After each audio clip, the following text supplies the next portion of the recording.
लिखा हुआ है, मूसा को परमेश्वर कहता है, सुन मैं एक दूत तेरे आगे आगे भेजता हूँ जो मार्ग में तेरी रक्षा करेगा। किसके लिए परमेश्वर भेज रहा है? किसके रक्षा के लिए? किसके रक्षा के लिए भेज रहा है? जोर से बोलिए, किसके रक्षा के लिए? मूसा के। हालेलुया। किसके रक्षा के लिए? मूसा के। बाइबल में लिखा हुआ है, दूत तेरे आगे आगे भेजता हूँ जो मार्ग में तेरी रक्षा करेगा, और जिस जगह को मैंने तैयार किया है उसमें तुझे पहुंचाऊंगा।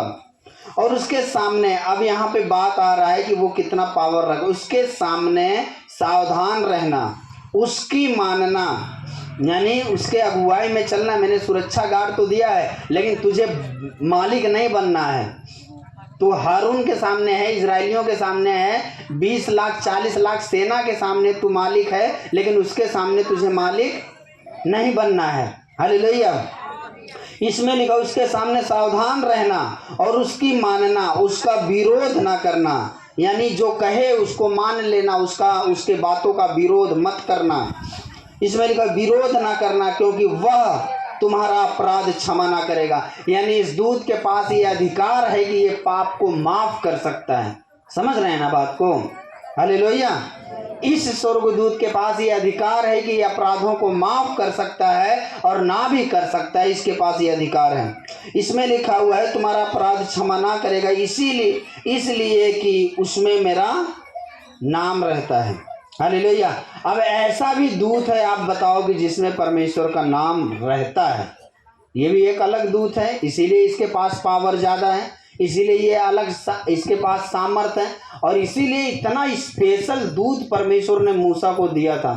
अब सुनना ध्यान से कि कितना पावरफुल ये दूत था, और परमेश्वर ने अपने दास को ये दिया क्यों था। वो जानता था कि लड़ाई बड़ी है, दुश्मन भी ज़्यादा हैं, लोग भी बहुत प्रकार का दिक्कत है, और वो जानता था कि मिस्रियों से ज़्यादा डर मूसा को मार डालने का, जानते हैं किसका था? इजराइलियों का था। क्योंकि ये 2 दिन 4 दिन 1 हफ्ता नहीं होता था मूसा के खिलाफ, मूसा के विरोध, ये खुद अपने आप खड़े हो जाते थे। हालेलुया। जो परमेश्वर बोलता था झूठ मत बोलना, वही काम वो करते थे। परमेश्वर बोलता था चुगलखोरी मत करना, वही करते थे। परमेश्वर बोलता था कि लालच मत करना, वही करते थे। परमेश्वर बोलता था व्यभिचार मत करना, वही करते थे।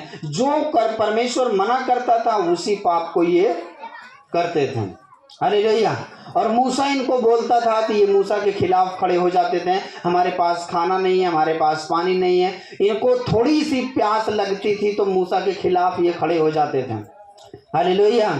इसीलिए परमेश्वर ने ये इतना पावरफुल दूत इसको दिया, कि क्योंकि परमेश्वर जानता था इसमें। अब मूसा को परमेश्वर कहता है 22 में, यदि तू सचमुच उसकी माने, यानी उस दूत की। हालेलुया। अब परमेश्वर नहीं कह रहा मेरा और तेरा रिश्ता यहाँ से थोड़ा देर के लिए कट है। अब परमेश्वर कह रहा है कि जो मैं दूत तुझे दे रहा हूँ, अब उसकी बात आ रहा है। इसमें लिखा है यदि तू सचमुच उसकी माने और जो कुछ मैं कहूँ वह करे, तो मैं तेरे शत्रुओं का शत्रु, यानी तेरे दुश्मनों का दुश्मन बनूंगा और तेरे दोस्तों का दोस्त बनूंगा। जोर से बोलिए हालेलुया।